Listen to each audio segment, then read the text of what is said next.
যাদের কাজ হচ্ছে শিক্ষাদান করা, যাদের কাজ হচ্ছে গুণে ধরা এই জাতিকে সংশোধন করা, যাদের কাজ হচ্ছে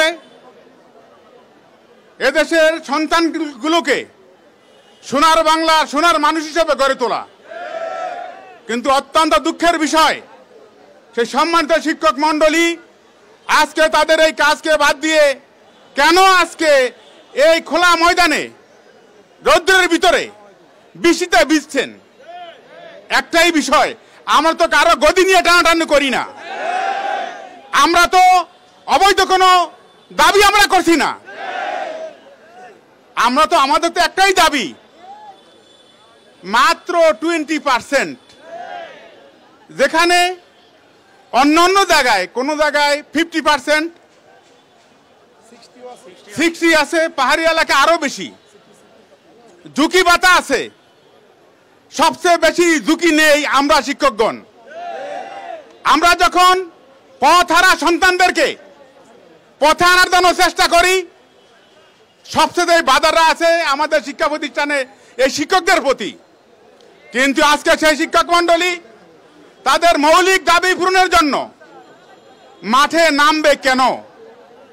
আজকে আমরা যাদের কাছে দাবি জানাচ্ছি তারাও তো আমারই ছাত্র।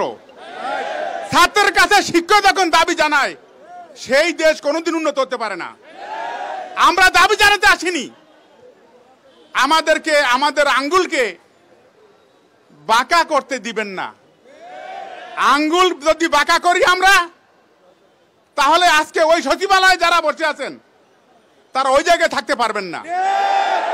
বিগত সময়গুলোতে যারা জাতির সাথে এই ধরনের প্রতারণামূলক কাজ করেছে, তাদের পরিণতি কি হয়েছে এই জাতি সহ বিশ্ববাসী সবাই জানেন।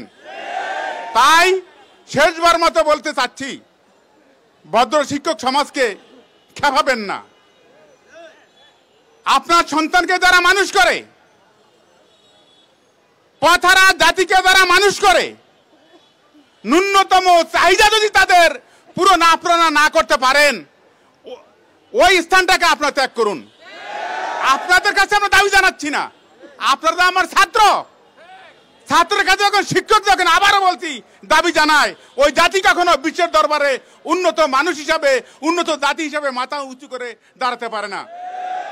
সর্বশেষ যে কথাটা বলবো, শিক্ষক মণ্ডলীর পক্ষ থেকে, এই তৌহিদি জনতার পক্ষ থেকে, এই শিক্ষকদের পক্ষ থেকে, এদের মনের ভাষা বুঝুন, এদের চোখের ভাষা বুঝুন, এদের গায়ের অবস্থা দেখুন।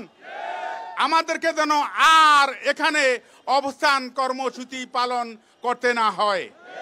এরপরে যদি আমাদেরকে অবস্থান কর্মসূচি পালন করতে হয়, শিক্ষা প্রতিষ্ঠানে যদি আমরা যেইভাবে কর্মবিরতি পালন করতেছি, এটাকে যদি আমাদের কন্টিনিউ করতে হয়, এই জাতির জন্য ভালো ফল বয়ে আনবে না।